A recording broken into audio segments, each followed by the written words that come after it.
नमस्कार, मैं हूं राम विश्वकर्मा। आप देख रहे हैं नवभारत टाइम्स। ग्रीनलैंड पर अमेरिका अपना ध्वज लहराने का ख्वाब पूरा कर रहा है। योजना पूरे के पूरे ग्रीनलैंड को हड़प कर जाने की लग रही है। ग्रीनलैंड का मौजूदा स्टेटस यह है कि उसे स्वायत्तता तो मिली हुई है, लेकिन आर्थिक, रक्षा और विदेश मामलों को लेकर सभी तरह के फैसले लेने का अधिकार डेनमार्क के ही पास है, जिस पर अब अमेरिकी राष्ट्रपति डोनाल्ड ट्रंप अपना नियंत्रण चाहते हैं। लेकिन क्या यह मुमकिन है? क्या नाटो के सदस्य देश यूरोप में अमेरिका की ऐसी दखलंदाजी को बर्दाश्त करेंगे? ये वो सवाल है जो अमेरिका और यूरोप में एक बड़ा तनाव पैदा कर सकता है। जिस अमेरिका के साथ यूरोपीय देशों का पुराना याराना है, वो ग्रीनलैंड की ठंडी बर्फ में दफन हो सकते हैं। अंतर्राष्ट्रीय नियम ये कहते हैं कि कोई देश जब किसी अन्य देश के किसी इलाके को बल प्रयोग करके हासिल करने की कोशिश करता है तो इसे अंतर्राष्ट्रीय कानूनों का उल्लंघन माना जाता है। इसे युद्ध भड़काने के लिए उकसाने वाली गतिविधि भी माना जाता है, जो वैश्विक शांति को भंग कर सकती है। अमेरिका अब ग्रीनलैंड के मुद्दे पर कुछ वैसा ही करता दिखाई दे रहा है, जिस वजह से दुनिया भर में, खास तौर पर यूरोप में अफरा तफरी सी मची हुई है। अमेरिका ने ग्रीनलैंड को कब्जाने की चाहत दिखाई है। उसने इशारा किया है कि वो डेनमार्क के इस हिस्से को कब्जे में लेने के लिए बल का भी प्रयोग कर सकता है। लिहाजा अब ऐसे में सवाल उठ रहे हैं कि क्या वाकई अमेरिका ग्रीनलैंड पर कब्जा करने में कामयाब हो जाएगा? इस सवाल का जवाब इस समय बेहद कठिन लग रहा है। वो इसलिए क्योंकि ग्रीनलैंड पिछले 300 सालों से डेनमार्क का हिस्सा है, जो अटलांटिक महासागर में स्थित है। ये दुनिया के सबसे बड़े द्वीपों में से भी एक है। 80 के दशक में बदलते राजनीतिक हालात में साल 1979 में डेनमार्क ने ग्रीनलैंड को स्वायत्तता दी थी। इसके तहत विदेश, रक्षा और आर्थिक मामलों से जुड़े मुद्दों को छोड़कर बाकी सभी चीजों पर फैसला लेने का अधिकार जो है ग्रीनलैंड को दिया गया था।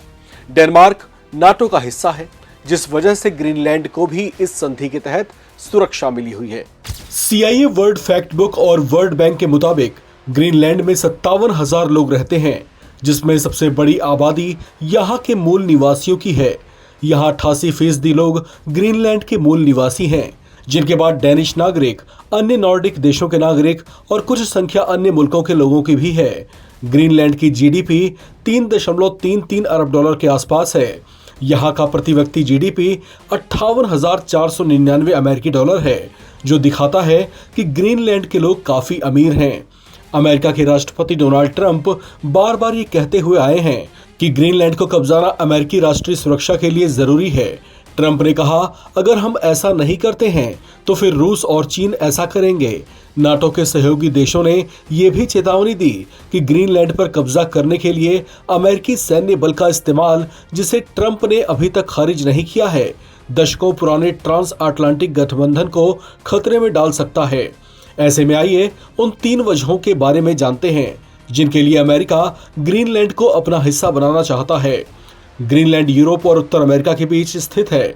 ये आर्कटिक और नॉर्थ अटलांटिक महासागर के करीब भी है, जिस वजह से सैन्य और सुरक्षा मामलों के लिहाज से इसकी लोकेशन काफी अहम है। ऊपर से चीन और रूस ने भी इस इलाके में सैन्य गतिविधियां बढ़ाई हैं, जिसे लेकर अमेरिका टेंशन में है। यहाँ हैरानी वाली बात यह है कि अमेरिका का पहले से ही ग्रीनलैंड में एक सैन्य अड्डा है, मगर उसका मानना है कि ग्रीनलैंड पर पूरा कब्जा होने के बाद ही वो आसमान और समुद्र के साथ साथ अंतरिक्ष से भी इस इलाके में दबदबा कायम कर पाएगा। ऐसा नहीं है कि ग्रीनलैंड को कब्जाने का मकसद सिर्फ सैन्य मामलों से जुड़ा हो। इसके आर्थिक लाभ भी हैं, जिसका अमेरिका फायदा उठाना चाहता है। धरती के लगातार बढ़ते तापमान और जलवायु परिवर्तन की वजह से ग्रीनलैंड में पाए जाने वाले लिथियम जैसे दुर्लभ धातुओं तक पहुंच बढ़ रही है। इलेक्ट्रॉनिक वाहनों और बैटरियों को बनाने के लिए ये एक महत्वपूर्ण खनिज है। अभी अमेरिका लिथियम के लिए चीन पर निर्भर है, जिसे वो कम करना चाहता है। ग्रीनलैंड इस काम में उसकी मदद कर सकता है।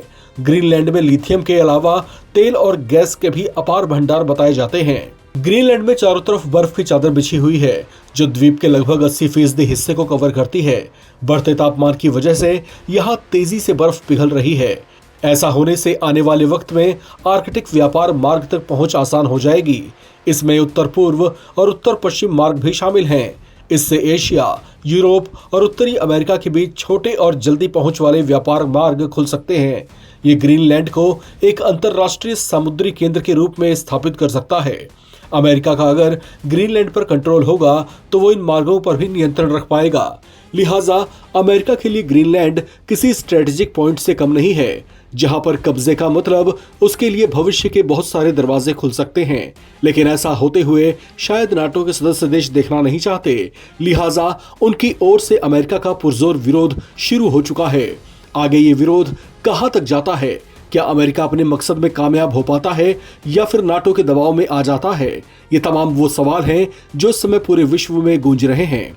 आपको क्या लगता है? इस पर अपनी राय लिखकर कमेंट बॉक्स में जरूर साझा करें। देखते रहें नवभारत टाइम्स।